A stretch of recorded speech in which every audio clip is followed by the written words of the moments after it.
మన వీడియోకి అయితే గట్టిగా ఒక చిన్న లైక్ అయితే ఇవ్వండి అబ్బా. మీరు ఇచ్చే లైక్ నాకు చాలా ఉపయోగపడుతుంది, నా ఛానల్ ఇంకొంతమందికి చూపిస్తుంది అనమాట. ఖచ్చితంగా అయితే మా ఛానల్కి ఒక చిన్న లైక్ ఇవ్వడం మర్చిపోకండి. హాయ్ అండి, అందరు ఎలా ఉన్నారు? అందరు బాగున్నారా? నేను కూడా బాగున్నాను. కొంచెం కోల్డ్ ఉందనమాట. నిన్న మొన్న బాగా వర్షాలు పడినాయి. కొంచెం బేటికలని వెళ్ళేసి కొంచెం వర్షం తడవడం వల్ల బాగా జలుబు వచ్చేసింది. అదే ఇంకా బాగా కొంచెం లైట్ ఫీవర్ కూడా వచ్చిందనమాట. ఇక్కడ నంజు కూడా వంగిందనమాట. ఇప్పుడు ఇప్పుడు అందరూ ఒక్కొక్కరు ఇంకా ఇంటికి వస్తున్నారు. టైం వచ్చేసి 7:30 అయింది కరెక్ట్గా. 7:30కి మా మర్దేస్తాడు. ఈ సంచి నా చేతికి ఇచ్చాడు కడగమని. అంటే ఇంట్లో ఇంట్లో ఎవరన్నా ఉండని కడిగే బాధ్యత మనదే అనమాట. 7:30కి కరెక్ట్గా వస్తాడు. సంచి డైరెక్ట్గా నాకు ఇచ్చాడు. దీంట్లో అంటే ఏమన్నా తినడానికి ఉంటాయేమో దగ్గర పోయి తీసుకునేలాగా నేను పోయి తీసుకుంటాను అనమాట. దీంట్లో ఏముండవు తిండికి. క్యారియర్ బాక్స్ ఉంటుంది, కడగాల. పటుమాని ఇచ్చాడు ఆ సంచి. అదనమాట. 7:30కి ఒకళ్ళు సార్ మర్దేస్తాడు. 8:30 లేకుంటే 8కి 7కి అట్లా మా హస్బెండ్ వస్తాడు. ఆయనది టైం ఫిక్స్డ్ టైం కాదనమాట. ఆయన వచ్చి వెళ్తుంటాడు. ఇంకా 9కి 9:30కి లేదంటే 8:30కి మా ఆడపిల్ల వస్తుంది. ఇంకా వాళ్ళకు ఇప్పుడు నేను వంట చేయాలన్నమాట. వంట చేసి అన్నం ఉంది, లైట్ రైస్ ఉందండి.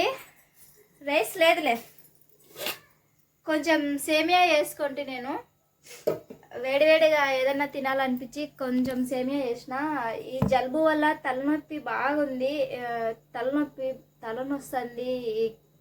ఇదంతా పట్టేసింది అనమాట. వర్షాలకి తడవకూడదు. పప్పు ఉంది, పప్పు చేసింటి పొద్దున. కొంచెం పప్పు ఉంది, ఏదన్నా చేయాలన్నా వాళ్ళు వచ్చేసరికి. ఆ పప్పులోకి ఏదన్నా నంచుకోనికి ఉల్లిగడ్డ చట్నీ చేస్తా. ఆనియన్ చట్నీ అంటే నాకు చాలా ఇష్టం. ఆనియన్ చట్నీ వేసి ఇంకా అన్నం చేసి వేడివేడిగా. ఉట్టిపప్పు తినబుద్ధి కాదు ఎవరికైనా, నాకైనా వాళ్ళకైనా. ఉట్టిపప్పు తినబుద్ధి కాదు. ఐ హేట్ ఉట్టిపప్పు. మనమైతే ఇప్పుడు ఉల్లిగడ్డ చట్నీ చేసుకోవాలా. ఉల్లిగడ్డ చట్నీ ఇంకా రైస్ అయితే చేసుకోవాలా. ఈరోజు నిన్నైతే నేను బయటికి వెళ్ళాను కదండి. ఎందుకు వెళ్ళానో చెప్పలేదు నేను. ఈరోజు చెప్తా. నాకు ఏం అర్థం కావడంలా, జలుబు వచ్చి అంతా తల బాగా నొస్తుంది. నిన్న నేను బయటికి ఎందుకు వెళ్ళినానంటే, అందరూ 7:30కి ఒకళ్ళు, 8:30కి ఒకళ్ళు, 9:30కి ఒకళ్ళు అట్లా వస్తుంటారు కదా. నేను కూడా 9కి రావాలనుకుంటున్నా బయటికి వెళ్ళి. మనం ఒక పని చేద్దాము, మనకు ఒక పని చేయాలా, మనం కూడా ఒక పని చేయాలనుకుంటున్నా. ఇంకా ఎంతవరకు చూడాలా. అందుకే ఆ పని మీదనే బయటికి పోయే నేను జలుబు తెచ్చుకున్నాను అనమాట. అదండి విషయం. నిన్న నేను ఒక వర్క్ మాట్లాడొచ్చినాను. ఆ వర్క్ వచ్చేసి పొద్దున్న 9 నుంచి పొద్దున్నే లేయాలా నేను. అంటే ఇంకా అలారం పెట్టుకోవాలా.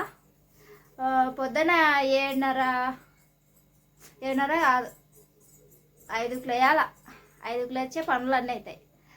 పొద్దున 5కి లేచి వంట చేసి బోకులు బొచ్చెలు తోముకొని కసులు కొట్టుకొని బట్టలు ఉతుక్కొని 8 కల్లా ఇంటి పని మొత్తం అయిపోగొట్టుకోవాలా. అప్పుడు నేను రెడీ కావాలా. నేను రెడీ అయ్యి 9 కల్లా వెళ్ళాలా. 9 కల్లా వెళ్ళి నేను అక్కడ వెళ్ళేసరికి 9 కావాలి ఖచ్చితంగా. 9 కల్లా ఆడ ఉండాలంట. ఇంకా ఇంటికి వచ్చేసరికి 8:30 అవుతుంది. 8:30 కన్నారు. అంటే ఇంకా ఆటోమేటిక్గా 9 అవుతుంది ఆల్మోస్ట్. ఇంకా అదనమాట. ఒక వర్క్ అయితే ఉంది, ఆ వర్క్ మీకు చూపిస్తాను. ఇంకా ఇంట్లో ఖాళీగా ఎందుకులే, ఇంట్లో అంతా పని చేసుకొని బయటికి వెళ్దాం అనుకుంటున్నా. ఒక నెల చూస్తా చేయగలనా లేదా అని. చూసి ఇంకా వెళ్ళిపోతా. తొందరగా మనం ఏదైనా చేయాలంటే ఇంకా చేయాలా ఖచ్చితంగా.